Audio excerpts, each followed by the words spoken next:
Hello friends, मेरा नाम शिवानी वर्मा। शिवानी की वॉइस में आपका बहुत बहुत स्वागत है। अगर आपको मेरी कहानियाँ पसंद आती है तो प्लीज़ इसे सब्सक्राइब, लाइक, शेयर जरूर करें। आज मैं आपको कहानी सुनाने जा रही हूँ बड़े बड़े पहले खाऊंगा, पति पत्नी की हास्य कहानी। एक घर में पति पत्नी रहते थे।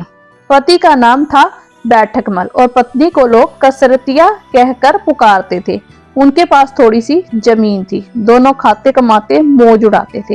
एक दिन की बात है कि कसरतिया ने नहा धोकर तरह तरह के पकवान बनाए। बैठकमल खेत जोतने गए थे। दोपहर के बाद घर पहुंचे तो अनेक प्रकार के पकवानों की खुशबू उनकी नाक में पहुंची।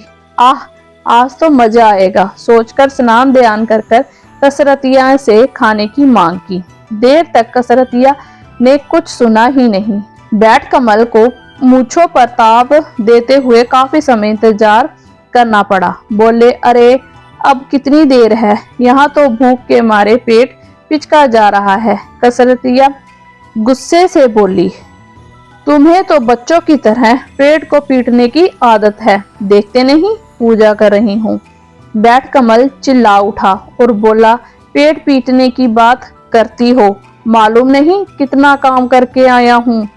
इतनी देर तुम्हें हल जोतना पड़े तो पता चले। क्या पता चलेगा? कसरतिया उछल पड़ी। सुबह 4 बजे से चक्की पीसने बैठती हूँ, उसके बाद घर के दूसरे काम करने पड़ते हैं। घर पर रहकर तुम्हें यह काम करना पड़े तो दूसरे दिन भागते नजर आओगे। बैठकमल बोला, अरे चक्की पीसती हो, कौन सा तीर मारती हो, जरा भर आटा पीसती हो, जबकि यहाँ हल की नोक से 10-10 बीघा जमीन को उल्टना पड़ता है। इस बार कसरतिया को हार माननी पड़ी। बोली, मर्द जात होना मानोगे नहीं, चलो मैं हारी तुम जीते।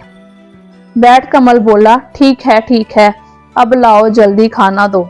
कसरतिया ने थाली में खाना रखा ही था कि बैठकमल जी उस पर टूट पड़े। खीर, पूरियां और तरह तरह के पकवान पर हाथ साफ करने के बाद मालपुए का नंबर आया।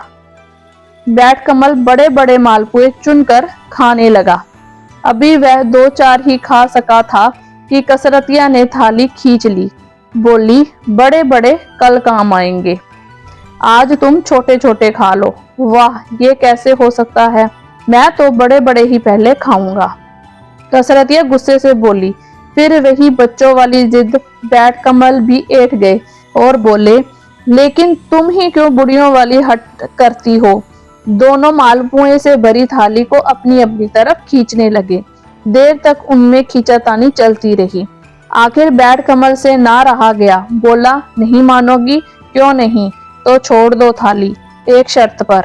शर्त वर्त कुछ नहीं, तुम थाली छोड़ दो। बिना शर्त में थाली नहीं छोड़ूंगी। बैठकमल का पारा बढ़ गया। बोला, मैं कहता हूँ थाली छोड़ दो, वरना क्या करोगे? कसरतिया ने पूछा। मैं मर जाऊंगा। तो मर जाओ, मैं कब इनकार करती हूँ। अब क्या था, बैठकमल जी वहीं लेट गए और सांस रोककर आंखों की पुतलियों को फेर लिया। पति के ऐसे पखंडों से कसरतिया परिचित थी। उसने बैठकमल के ऊपर सफेद चादर डालकर उसे सुला दिया और मालपुए की थाली को अच्छे से ढककर रख दिया। इसी तरह उनका पड़ोसी वहां आया। गुस्से से भरी हुई कसरतिया चूल्हे के पास चुप बैठी थी। पूछने पर उसने जब कोई उत्तर ना दिया तो पड़ोसी ने जाकर बैठकमल की चादर खींच ली। उसे क्या मालूम था कि बैठकमल मरने का बहाना किए पड़ा है। देखते ही उसकी चीख निकल गई। उसे मरा जान पड़ोसी ने शोर मचा दिया। रसोई से निकलकर कसरतिया ने पड़ोसी को बताया कि इन्हें कुछ नहीं हुआ है, तुम अपने घर जाओ। सुनकर पड़ोसी को आश्चर्य हुआ। वह कसरतिया को झिड़कते हुए बोला, तुम्हें बिल्कुल तमीज नहीं है, आदमी मरा पड़ा है और तुम कहती हो कि कुछ नहीं हुआ। इतने में सारा मोहल्ला जमा हो गया। कुछ ही देर के अंदर बैठकमल के मरने की खबर दूर दूर तक फैल गई। बेचारी कसरतिया परेशान हो गई। वह जब तक लोगों को समझाती कि बैठकमल पखंड किए हुए हैं, लोग उसे उल्टे दुत्कार देते। अपने झगड़े की बात भी वह किसी को बताना नहीं चाहती थी। आखिर किसी तरह उसने लोगों को दूर हटाया और धीरे से बैठ कमल के कानों में बोली, क्यों इतने लोगों को पागल बना रहे हो, अब उठ भी जाओ, पहले तू अपनी जिद छोड़ दे। बैठ कमल चुपके से बोला, किंतु कसरतिया कब हार मानने वाली थी। उसने हाथ जोड़कर लोगों से कहा कि बैठ कमल को कुछ नहीं हुआ है, आप लोग जाइए, मैं इन्हें देख लूंगी। गांव वाले भला कैसे मानते, बोले घर में मुर्दा पड़ा है और तू हमें जाने को कह रही है। अगर इसका दाह संस्कार नहीं होगा तो यह भूत बनकर सारे गांव को परेशान करेगा। इससे अच्छा है कि मुर्दे को जल्दी से घर से बाहर निकाला जाए। बैठ कमल की अर्थी तैयार कर ली गई। कसरतिया ने बहुत समझाया पर उसकी कौन सुनता। गांव के लोग अर्थी उठाकर शमशान की ओर ले चले। पूरा का पूरा गांव, औरत मर्द बच्चे बड़े और उनके साथ कसरतिया भी शमशान पहुंच गई।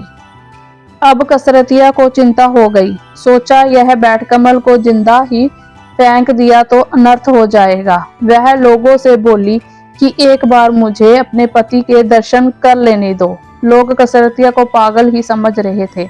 बैठ कमल की चिता तैयार हो गई। अर्थी को चिता पर रख उन्होंने कसरतिया से अंतिम दर्शन करने को कहा।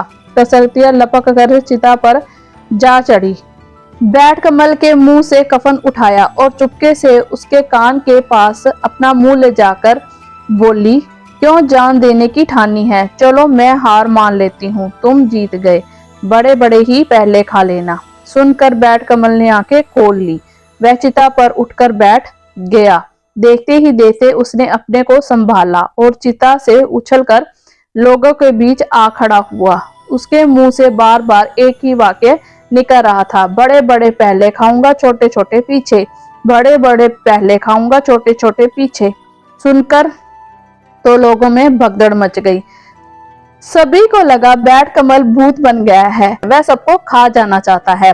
गांव के बूढ़े बच्चे औरत मर्द सभी अपनी जान बचाते भाग निकले। देखते ही देखते मैदान खाली हो गया, किंतु बैठ कमल को किसी की परवाह न थी। वह उसी तरह उछलता कूदता छलांगे मारता हुआ गांव में आ पहुंचा।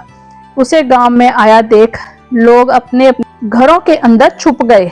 बड़े बड़े पहले खा जाऊं, छोटे छोटे पीछे, कहता हुआ वह अपने घर में घुसा और मालपुओं पर टूट पड़ा।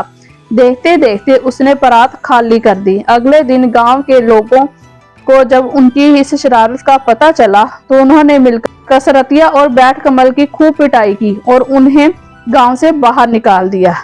अगर आपको ये मेरी कहानी पसंद आती है तो प्लीज इसे सब्सक्राइब जरूर करें। धन्यवाद।